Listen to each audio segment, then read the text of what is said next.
उसको कौन जानेगा? स आत्मा सविज्ञ, उस वो जानने योग्य है, उसको जानिए। तो वो कौन है और कौन उसको जानेगा, ये प्रश्न है ना। एक प्रश्न होगा ना कि जब उसके अलावा दूसरा कोई है ही नहीं तो उसको जानेगा कौन? तो कहे कि उसको वही जानेगा। विज्ञाता रमरेर किन बीजानियात, उसको वही जानेगा। भगवान को कौन जानेगा? भगवान ही जानेंगे। तो क्या भगवान अपने आप को जानते नहीं हैं? भगवान अपने आप को तो जानते ही हैं। तो फिर जानने का कहां प्रश्न है? एक बात आप लोग ध्यान दीजिएगा, ये मुख किसका है? आपका ही तो है। ये मुख मेरा ही तो है। क्या आप अपने मुख को देख सकते हैं बिना दर्पण के? देखेंगे क्या? कोई देख सकता है क्या अपने मुख को? कोई भी संसार में ऐसा माई का लाल जन्म नहीं लिया जो बिना दर्पण के सहारे अपने मुख को देख ले। दर्पण चाहिए, मणि चाहिए, जल चाहिए, जो रिफ्लेक्ट करे आपके चेहरे को। आप अपने चेहरे को किसी भी काल में देख नहीं सकते। देखने के लिए आपको दर्पण की जरूरत पड़ेगी। बिना दर्पण के देख सकते हैं? भगवान भी अपने आप को देख नहीं सकते। उनको भी अपने आप को देखने के लिए दर्पण की जरूरत पड़ेगी। तो दर्पण क्या है? न पातालम न च बीबरम गिरीणाम नैवांधकारम कुख्यानो दधीनाम गुहाम यस्याम निहितम ब्रह्म शाश्वतम बुद्धिम वृत्तिम अवशिष्टाम कवयो वेदयन्ते।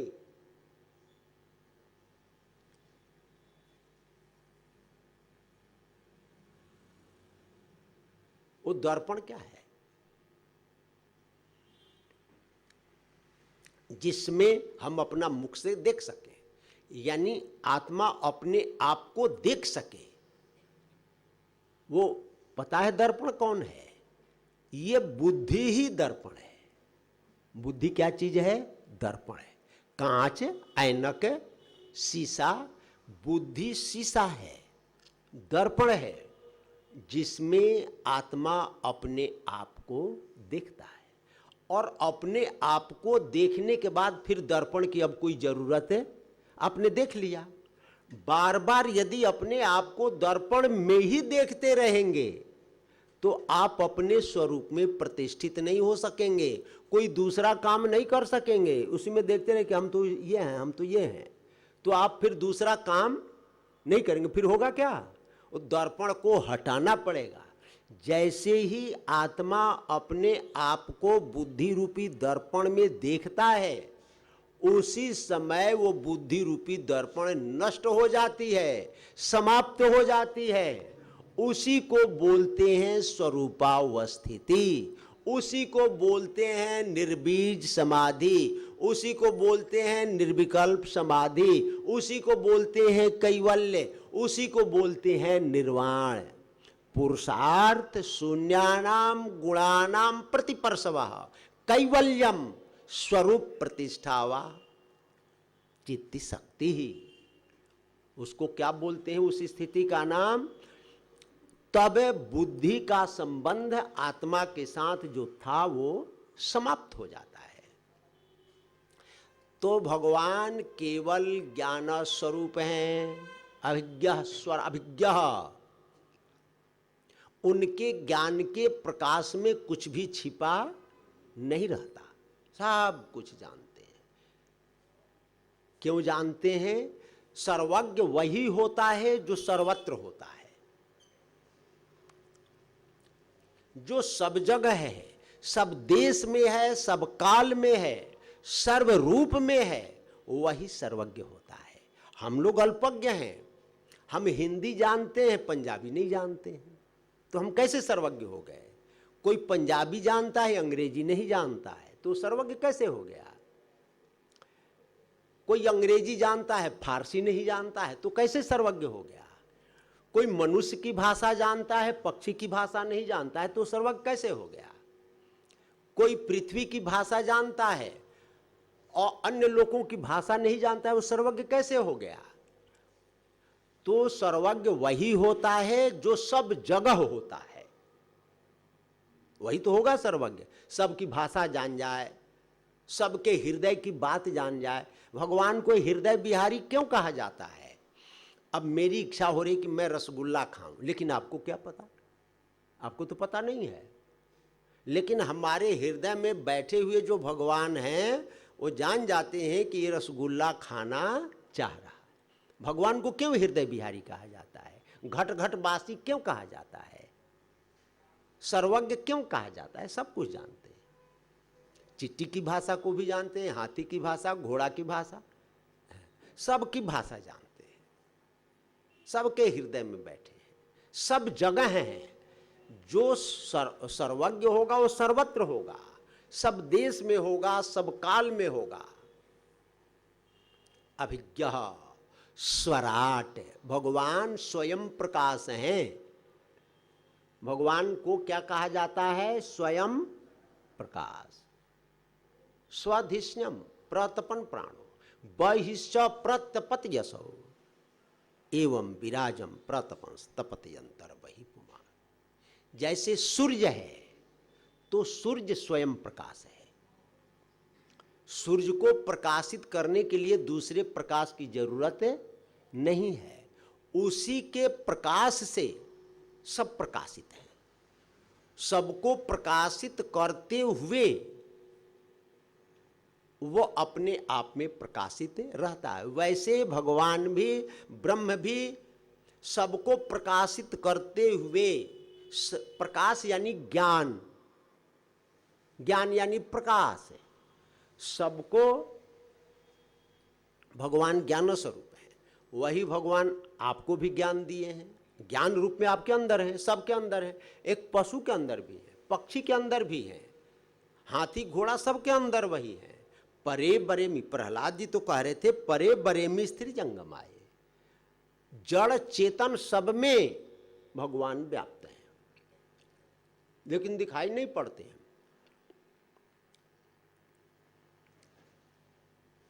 सर्वत्र होते हुए भी दिखाई नहीं पड़ते हैं। अच्छा एक बात बताइए, आपने काठ देखा है? लकड़ी, लकड़ी को देखकर आप ये कह सकते हैं क्या कि इसमें आग है? लगेगा क्या इसमें कि आग है? कोई बताए कि हाँ इसमें आग है? कोई लकड़ी दिखाए, कहे कि ये क्या चीज है, तो आप यही कहेंगे कि लकड़ी है। लेकिन यदि मैं कह दूं कि ये आग है तो आपको विश्वास नहीं होगा। होगा क्या विश्वास? लेकिन एक चिंगारी उसमें लगा दीजिए, एक चिंगारी लगा दीजिए, तो क्या फिर लकड़ी रह जाएगी? वो आग का गोला बन जाएगा, बन जाएगा ना।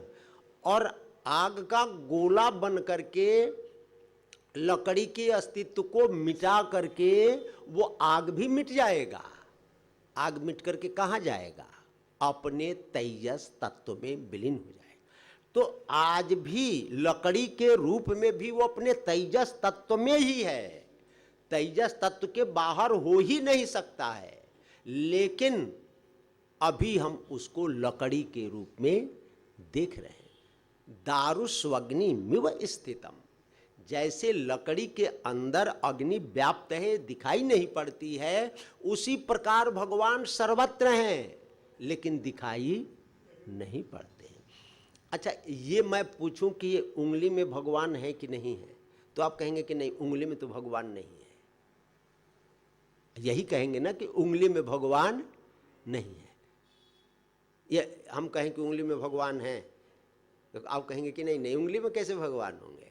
कहीं पेट में होंगे, कहीं हृदय में होंगे, कहीं भ्रिकुटी में होंगे, कहीं सिर में बैठे होंगे। और मैं कहता हूँ कि उंगली में भी है। जरा यहाँ कांटा चुभो दीजिए तो कैसा लगेगा? ओ वेदना होगी। तो वेदना किसको हुई? वेदना किसको हुई? उंगली को? ना ना ना, उंगली को वेदना नहीं हुई। मरने के बाद उंगली रहती है, इसको काट करके अलग कर दीजिए, ये रोएगा नहीं। तो आज किसको वेदना हुई? भगवान को ही तो हुई। तो इसका मतलब उंगली में भी भगवान है। जैसे लकड़ी के अंदर सब जगह, पत्ते में भी अग्नि है, डाली में भी अग्नि है, टहनी में भी है, मोटी शाखा में भी है, सर्वत्र अग्नि है। दिखाई पड़ रहा है वृक्ष के रूप में, लेकिन है क्या चीज? अग्नि। वैसे ही सारे शरीर में भगवान व्याप्त हैं, लेकिन दिखाई नहीं पड़ते।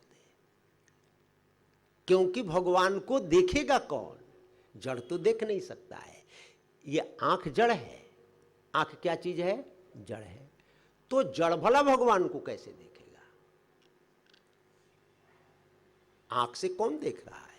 भगवान देख रहे हैं ना। आंख से भगवान देख रहे हैं। अभिज्ञा स्वराट है।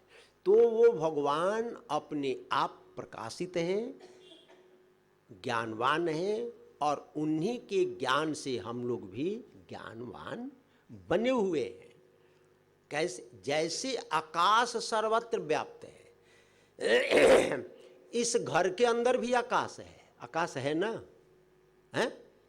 खाली जगह को आकाश कहा जाता है। ये कहा जाता है ना, जो खाली जगह है वो आकाश है। लेकिन आप ये न मानिएगा कि ये खाली जगह है, आपको दिखाई, ये भी स्थूल है। इसी आकाश से वायु बना, वायु से ही आग बना, आग से ही जल बना, और जल से पृथ्वी बनी, जल से पृथ्वी बनी, आग से जल बना। विश्वास ही नहीं होता है कि कहीं आग से जल बनेगा। जल से पृथ्वी बन जाएगी, और वायु से आग बन जाएगा, आकाश से वायु बन जाएगा। आकाश तो सूक्ष्म है, कैसे बनाएगा ये पता नहीं, लेकिन बनता तो होगा कुछ न कुछ है। एक बीज को दिखाया जाए, एक बट के बीज को, और इसमें कह दिया जाए कि भाई ये क्या चीज है, तो आप कहेंगे कि बीज है। और कोई ये कह दे कि नहीं वृक्ष है, तो जो वृक्ष कहेगा उस पर दूसरा विश्वास नहीं करेगा, लेकिन बीज है इस पर विश्वास होगा। लेकिन उसी बीज के अंदर वृक्ष भी बैठा है ना? होता नहीं तो बनता कहां से? इसका मतलब उसके अंदर है।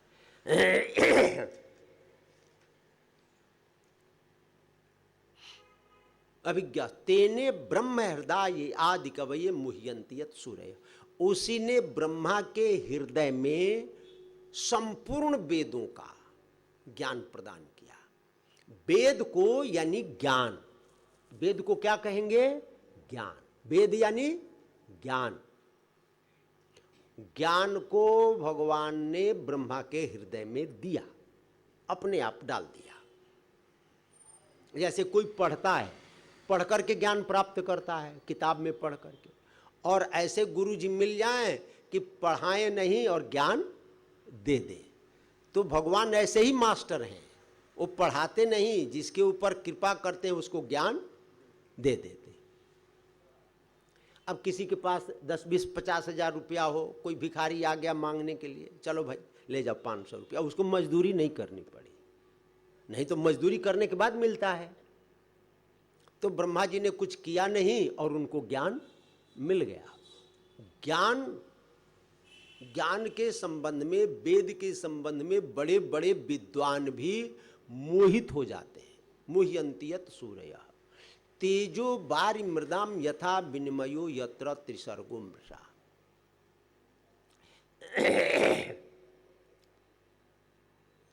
ये जो संसार है प्रतीति है। ये संसार क्या चीज है? प्रतीति है। तेजो वारि मृदाम यथा विनिमयो, 3 वस्तुओं का नाम लिया। 3 वस्तुएं कौन कौन सी हैं? तेज यानी आग, वारि यानी जल है, और मृदा माने मिट्टी। मृदा माने मिट्टी। तो आग, पानी और मिट्टी, ये 3 वस्तुएं ही दिखाई पड़ती हैं। हैं तो 5 तत्व, 5 भूत है ना। भूत कितने हैं? 5। पृथ्वी, जल, तेज, वायु और आकाश। ये 5 तत्व है ना। इन 5 तत्वों में से दिखाई कितने पड़ते हैं? आकाश दिखाई नहीं पड़ता है, वायु भी दिखाई नहीं पड़ता। वायु का भी केवल अनुभव होता है स्पर्श के द्वारा, दिखाई नहीं पड़ता है। दिखाई पड़ने वाले कितने हैं? 3, आग, पानी और जल, मिट्टी। 3 ही दिखाई पड़ते हैं ना। तो भ्रांति इन तीनों में ही होती है। वायु में और आकाश में भ्रांति नहीं होती है। भ्रांति किस में होती है? इन तीनों में, जल में, तेज में और पृथ्वी में भ्रांति। ये जो संसार है ये भ्रांति है। जैसे स्वप्न भ्रांति है। स्वप्न क्या चीज है? भ्रांति तो है ना। स्वप्न क्या चीज है? भ्रांति। अब ये भ्रांति हमेशा इन तीनों में ही होती है, क्योंकि नेत्र के विषय ये 3 ही बनते हैं, आग, पानी और पृथ्वी, मिट्टी। अच्छा, ये संसार को हम लोग झूठा कहेंगे कि साच कहेंगे? क्या कहेंगे संसार को? स्वप्न के संसार को झूठ कहें कि साच कहें? झूठा कहेंगे। तो झूठा था तो दिखाई क्यों पड़ रहा था? कैसे कहेंगे कि झूठा है? जो वस्तु दिखाई पड़े आंख से भी, कान से भी, नाक से भी, जिह्वा से भी, उसको झूठ कैसे कहेंगे? वो तो साँच ही होगा। तो क्या कहें? झूठ कहें कि साँच? सद सदभ्याम मनिर्वाच्या मिथ्या भूता सनातनी ना सदरूपा न सदरूपा माया नैवो भयात्मिका सद सदभ्या मनिर्वाच्या मिथ्या भूता सनातनी। इस स्वप्न के संसार को झूठ कहें कि साच कहें? क्या कहें? सत नहीं कह सकते तो असत कहते नहीं, असत भी नहीं कह सकते। न साच कहेंगे न झूठ कहेंगे, हैं? यदि साच कहें तो जागने के बाद उसकी सत्ता नहीं होती, रहता है क्या? नहीं। और यदि झूठ कहें तो दिखाई पड़ रहा था। तो साच कहें कि झूठ कहें? तो साच झूठ दोनों मिला दो, थोड़ा थोड़ा। साच और झूठ दोनों बोल दो। कहे कि नहीं नहीं, साच झूठ भी नहीं हो सकता। तो क्या कहे फिर? कहे कि मौन हो जाओ, अनिर्वचनीय है, नितांत अनिर्वचनीय है। क्या है? अनिर्वचनीय। ओ, बोला नहीं जा सकता। साच कहें कि झूठ कहें, मौन हो जाओ भाई। यार कुछ तो लक्षण बताओ। कहे कि मिथ्या तो है, मिथ्या तो है, झूठ तो है, लेकिन ये सनातन झूठ है। ये झूठ हमेशा से ही चला आ रहा है। मिथ्या भूता सनातनी। ये झूठ कैसा है? ये झूठ हमेशा से ही चला आ रहा है।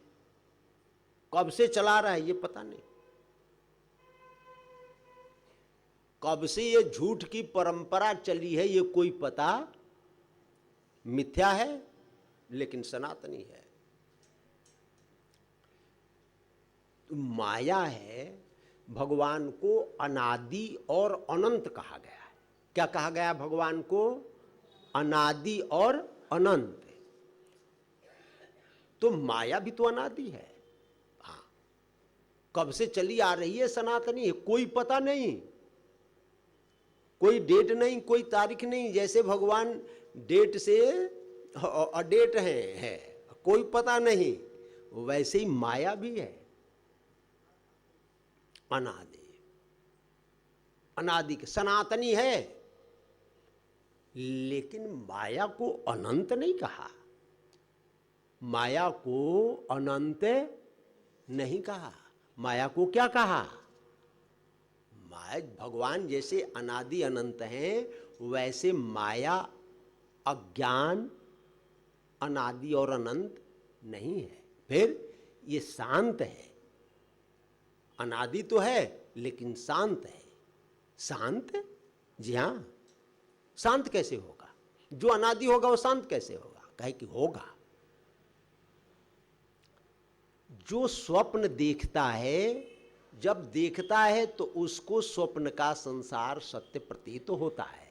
उस समय कैसा लगता है कि ये सांच है, लगता है ना कि सांच है। कोई बंदूक लेकर के मारने के लिए चला तो स्वप्न में भय तो लगता है, वो तो सांच ही दिख रहा है। यदि सांच नहीं लगता, ये लगता है कि हम तो स्वप्न देख रहे हैं, तो भागता नहीं फिर। उस समय सांच लगता है, पसीना छूट जाते हैं। एक स्त्री पुरुष का संयोग होता है स्वप्न में तो विकृति आती है, उस समय तो सांच ही लगता है। इसका मतलब माया जो सोता है उसके लिए सांच है। किसके लिए सांच है माया? स्वप्न जो सोता है उसके लिए, और जो जाग जाता है उसके लिए झूठ हो जाता है। जागे बिना माया झूठ नहीं होती। कब तक सांच लगती है? जब तक हम सोते हैं। तो भाई जो सो रहा है उसके लिए तो माया सांच है, और जो जाग गया उसके लिए माया झूठ है। तो ये संसार भी तो स्वप्न ही है। कहे कि हाँ, संसार भी स्वप्न है, लेकिन किसके लिए संसार स्वप्न है, मिथ्या है, झूठ है, प्रपंच है? किसके लिए? जो मोह निशा में सो रहा है।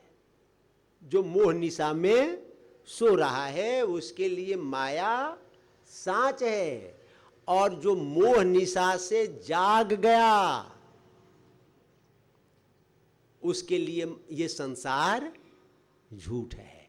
लेकिन सोने वाले ज्यादा हैं, जागने वाले कम है। इनकी संख्या मनुष्याणाम सहस्त्रेषु कश्चित् दतति सिद्ध है। हजारों मनुष्यों में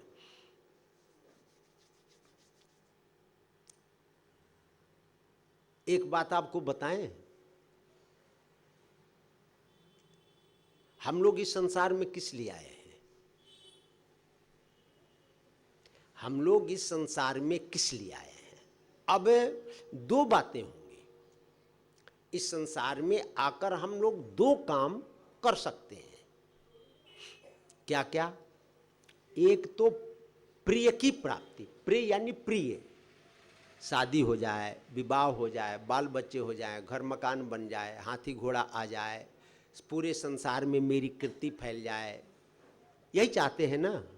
बहुधा यही चाहते हैं हम लोग, यही चाहते हैं हम पूरे जीवन सुख में आनंद में डूबे रहें, खूब भोग हमारे पास में आ जाए। प्रिय की प्राप्ति है ये। प्रिय को प्राप्त करने वाले बहुत हैं। जो प्रिय को प्राप्त करना चाहता है उसको संसार को जोड़ करके रखना चाहिए, और जो श्रेय माने कल्याण को चाहता है उसको जोड़ना नहीं है, उसको एनालाइसिस करना है, वर्गीकरण करना है, मंथन करना है। ये मन काहे के लिए मिला है पता है? मंथन के लिए, चिंतन के लिए, इसी के लिए मन मिला है ना।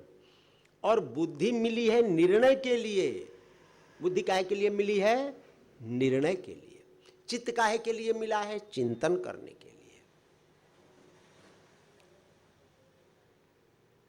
और मैं काहे के लिए मिला है? मैं करने के लिए। मैं धनी हूं, मैं गरीब हूं, इसी के लिए मैं मिला है।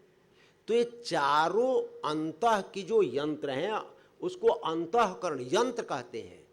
अंदर का यंत्र और एक बाहर का यंत्र भी है। अंदर के यंत्र के 4 रूप हैं, मन बुद्धि चित्त अहंकार, और बाहर के यंत्र के 10 रूप हैं,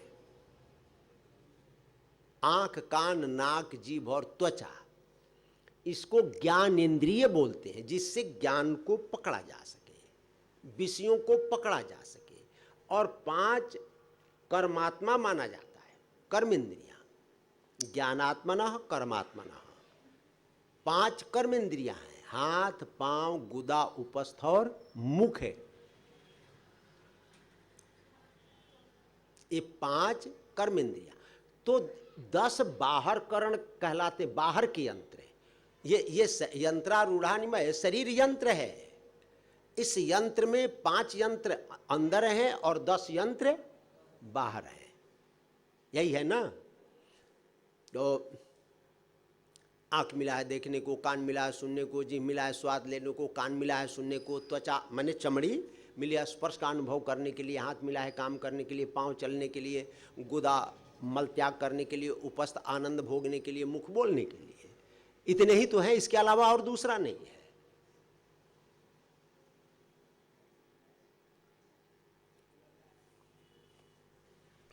तो अंतःकरण और बहिर्करण,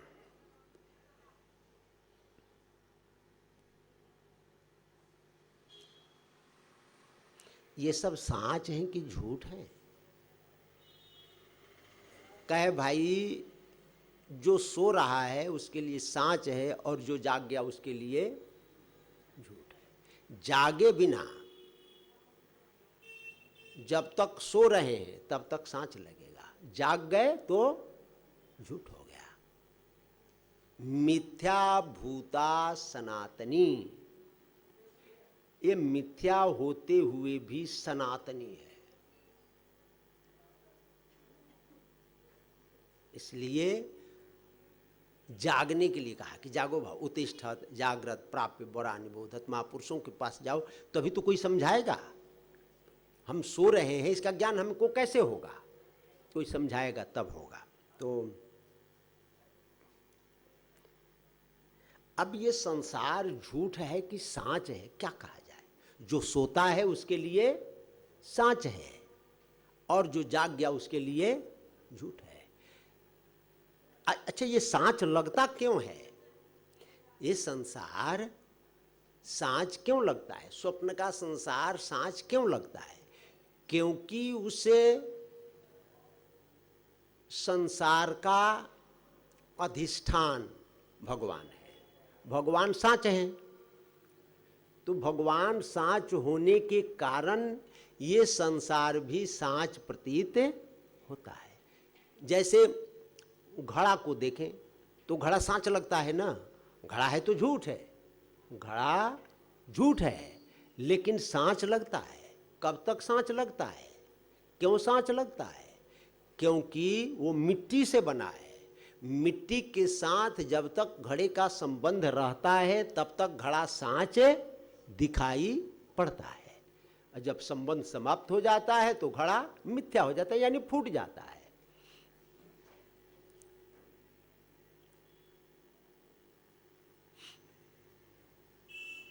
तिर्सर्गुम सा, ये जो संसार है सत्व रज तम, ये माया का स्वरूप है, प्रकृति का स्वरूप है, अज्ञान का स्वरूप है, अविद्या का स्वरूप है, प्रधान का स्वरूप है।